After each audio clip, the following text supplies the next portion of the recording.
What's the difference between sales methodology and sales process?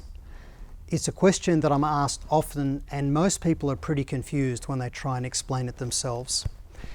Sales methodology is really the framework that you use when you sell. And I'll just give you an example of this. Most people are familiar with spin selling. It was a framework created by Professor Neil Rackham.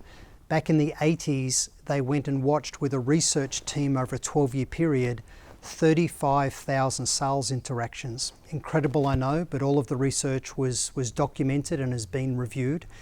Neil was trying to prove the hypothesis that the most successful salespeople asked open questions, whereas less successful salespeople asked closed questions. He was unable to prove that, but what he found instead was that there were 4 different types of questions: situation questions, problem questions, implications of those problems questions, and then what he called needs payoff questions. They're really value questions or benefit questions, but if he'd used the word value in the acronym, it would have given him the acronym of SPIV. And for those from the UK, we all know that a SPIV is someone who sells stolen watches on street corners, so he didn't use it.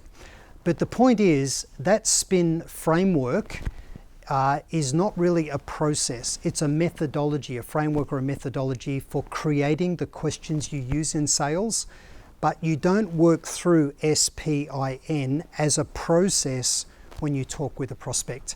That would really irritate a prospect if you just kept relentlessly going situation, problem, implication, and then benefit all of the time.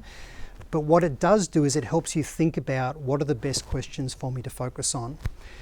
So that's really what sales methodology is. It's a framework.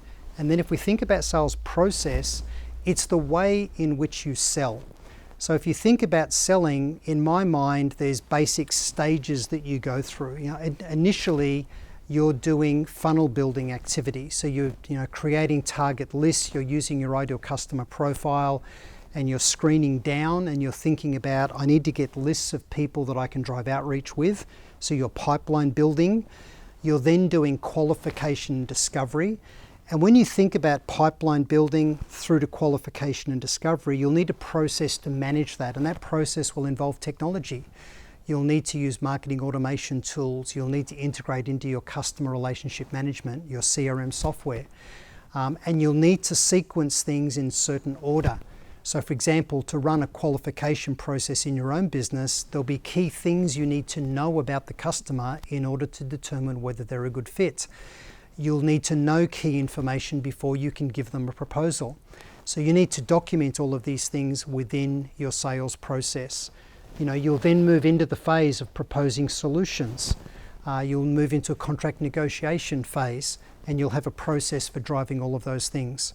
So think about frameworks for thinking about things like qualification would be a good example of frameworks versus sales process, which is the step-by-step process that you run or that you execute in order to progress a sale. And every sales process should have within it stages, things that need to happen in each stage, and then at the bottom there'll be exit gates that you need to achieve to move into that next stage or phase of the sale. That's in essence what sales process is. So think about methodologies as framework, but bring those frameworks into your own sales process that's specifically tailored for your own business.